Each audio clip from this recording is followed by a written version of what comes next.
सुप्रभात बच्चों। आप सभी के कुछ डाउट्स थे या कुछ आपकी यूँ कहें क्वेरी की और आवाज़ का ना सुनना। पिछले वाली जो हमारी वीडियो थी उसमें आपको पीछे के जो 28 मिनट के बाद की जो हमारी वीडियो थी उसकी साउंड आपको नहीं आ रही थी, वॉइस नहीं आ रही थी। तो जो आपका रह गया पीछे का हम दोबारा से करवा देते हैं। देख लीजिएगा ध्यान से। मैथिली शरण गुप्त द्वारा रचित है हमारी ये कविता जयद्रथ वध। इसका पिछला जो पार्ट है, लास्ट का जो पार्ट है, वो हम दोबारा से करवा रहे हैं।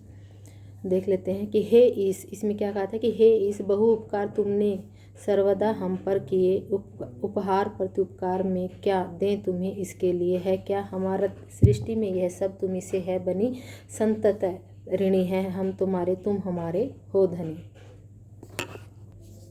क्या कहते हैं कि हे ईश्वर, आपने हम पर सब हमेशा बहु यानी अनेक उपकार किए हैं और इन उपकार के बदले में प्रत्युपकार की इन उपकार के बदले में हम आपको भेंट स्वरूप क्या प्रदान करें। है क्या हमारे सृष्टि में कि इस संसार में, इस सृष्टि में हमारा कहने का यानी मनुष्य मात्र का कुछ भी अपना नहीं है। ये संपूर्ण सृष्टि तुम्हारे द्वारा बनाई गई है, तुम्हारा ही अंश है।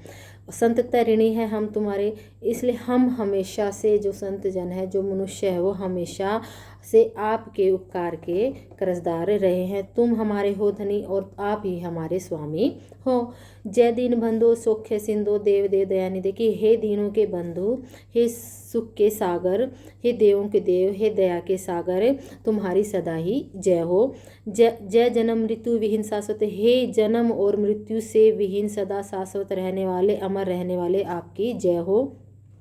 विश्व वंदे की संपूर्ण विश्व जिस आपकी वंदना करता है। महाविद्य और महान प्रकाश पूर्ण परमात्म, विश्व में विचरण करने वाले, जय पूर्ण पुरुषोत्तम और सभी पुरुषों में श्रेष्ठ, जनार्दन सभी व्यक्तियों के स्वामी, जगन्नाथ जग के स्वामी, जगत गते जगत के स्वामी, और जय जय विभव की हे वैभव तुम्हारी सदा ही जय हो। अच्युत है अर्थात जिसका कभी अक्षय नहीं हो सकता। मंगलमते मंगल के स्वामी, मायापते माया के स्वामी, हे मंगलकारी, हे माया के स्वामी यानी लक्ष्मी के स्वामी, आपकी सदा ही जय हो। इन पंक्तियों में भगवान श्री कृष्ण के जो गुण हैं, उनका रूप कैसा है, उसका यहाँ पर वर्णन किया गया है और उनकी वंदना की गई है। पूर्णोक्ति प्रकाश अलंकार प्रसाद गुण सर्वत्र व्याप्त है, सहज सरल खड़ी बोली है, ये आप ध्यान कीजिएगा।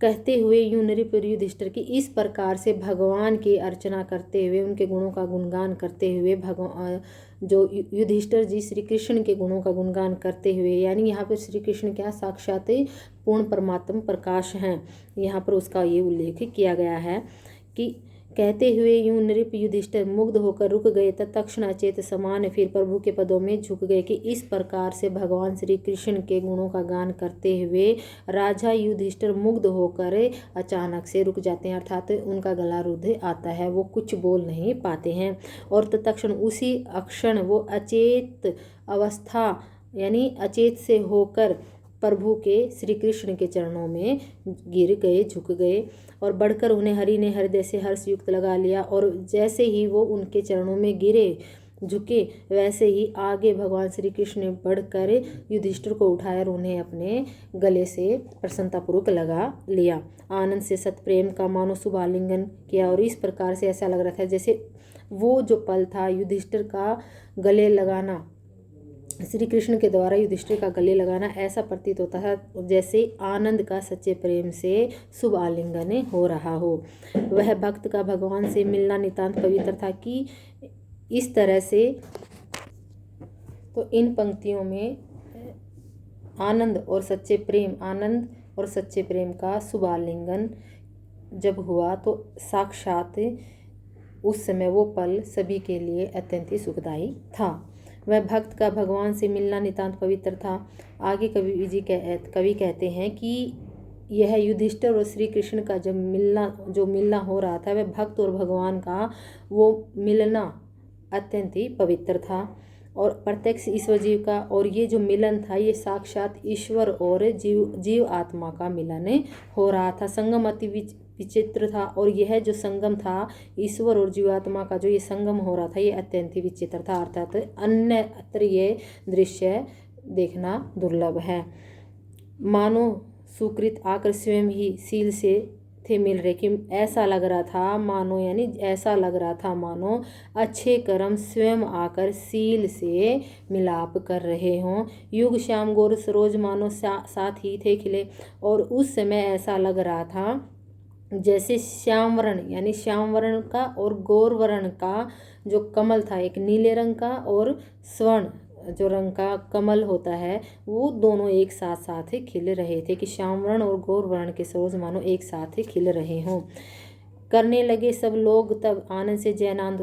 और इस प्रकार से जब युधिष्ठिर और श्री कृष्ण का मिलन हो रहा था और जयद्रथ वध के बाद जो पांडवों की विजय का नाद किया जा रहा था, तो ये सब दृश्य वहाँ पर जब उपस्थित हुआ, जब श्री कृष्ण और युधिष्ठिर का मिलाप हुआ, तो सभी आनंद पूर्वक पांडवों की विजय का नाद करने लगे, यानी घोषणा करने लगे, और त्रिलोक्य को हो दे रहे निर्भय विजय संवाद जो, और ऐसा लग रहा था मानो वो तीनों लोकों को निर्भय होकर पांडवों की विजय का संवाद कर रहे हों, संदेश पहुँचे। संवाद यानी वो बता रहे हैं तीनों लोगों को कि देखो पांडवों की विजय हो गई है, और भगवान और भक्त का मिलन हो रहा है। अन्यत्र दुर्लभ है भुवन में बात यूं उत्कर्ष की। कवि कहता है कि इस तरह से भगवान का, साक्षात भगवान का और जीव आत्मा का मिलना, और साक्षात अपनी आँखों से भक्तों के द्वारा ये मिलन देखना, अन्यत्र इस संसार में अन्यत्र देखना अत्यंत ही दुर्लभ है। और जो ये उत्कर्ष जो दिखाई दे रहा था, जो भगवान और भक्त का जो मिलन हो रहा था, यह उत्कर्ष अन्यत्र कहीं भी नहीं है, किसको छोड़कर, सिवाय भारत भूमि को छोड़कर ऐसा दृश्य कहीं और नहीं देखा जा सकता। सचमुच कहीं समता नहीं है भव्य भारतवर्ष की, कि ये वास्तविकता है कि भारतवर्ष के जो गुण हैं और जो उसकी आध्यात्मिकता का उत्कर्ष है, वो अन्य कोई भी विश्व में कोई भी देश उसकी समता नहीं कर सकता। ये बात यहाँ पर कह रहे हैं। दुख दुस्लादिक का अभी कहना यद्यपि अवशिष्ट है। आगे कवि कहते हैं कि हालांकि दुख पीड़ा की जो दुख भरी गाथा है उसको कहना अभी शेष रह जाता है, पर पाठकों का जी दुखाना अब न हमको इष्ट है। लेकिन अब इस सुख की घड़ी में पाठकों को दुख की कथा सुनाना, और ये कथा सुनाकर, दुख की कथा सुनाकर उनके हृदय को दुख पहुंचाना, चोट पहुंचाना हमको इष्ट है नहीं है, क्योंकि हमको ये अच्छा नहीं लगेगा, ना ही हमारी ऐसी कोई इच्छा है। कर बार बार क्षमा अर्थना, कि हम बार बार क्षमा की प्रार्थना करते हैं, होते विदा अब हम यही, कि अब इस सुख की घड़ी में सुख का आनंद लेते हुए हमें यहीं से पाठकों से विदा लेना चाहते हैं। सुख के समय दुख की कथा अच्छी नहीं लगती कहीं, क्योंकि ऐसा कहना है कि जब सुख की घड़ी हो तो कितना ही बड़ा दुख क्यों न आया हो, उस सुख की घड़ी में उस दुख का जिक्र करना अच्छा नहीं होता, नीति के अनुसार ये शोभा नहीं देता। इसलिए इस दुख की जो घड़ी जो बाकी है, जो दुख की घटनाएं जो कहना बाकी हैं, उसको इस सुख की घड़ी में छेड़ना अच्छा नहीं होगा। ये बात यहाँ पर कही जा रही है।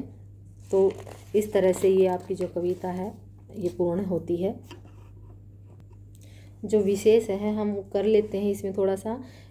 क्या है इसमें, जो श्री कृष्ण और राजा युधिष्ठिर के जो मधुर मिलन हो रहा था उसका यहाँ पर चित्रण किया गया है। भारत भूमि के उदात्त गुणों का वर्णन किया गया है। कवि ने भारतीय सांस्कृतिक परंपरा का परिचय दिया है। जैसे जो बोला गया था कि दुख की बात छेड़ना सुख की घड़ी में ये अच्छा नहीं है, ये भारतीय परंपरा का एक चित्रण किया गया है इसमें। और भाषा सरल और भावनाकुल प्रभावमयी है। हम देखते हैं तत्सम प्रधान शब्दावली है, अनुप्रास अलंकार उत्प्रेक्षा, जैसे यह मानो आया था, मानो सुकृत आकर स्वयं ही सील से थे मिल रहे। तो यहाँ पर हम क्या करेंगे कि जो जनो मनो होता है तो वहाँ उत्प्रेक्षा अलंकार होता है। और कमल के साथ तुलना की गई है दोनों की, तो उपमा अलंकार भी है यहाँ पर। रूपक अलंकार मुख्य रूप से अनुप्रास, उत्प्रेक्षा और रूपक अलंकार का प्रयोग किया गया है। तो ये आपकी कविता थी, इसको आप पढ़ लीजिएगा, थोड़ा सा देख लीजिएगा। धन्यवाद।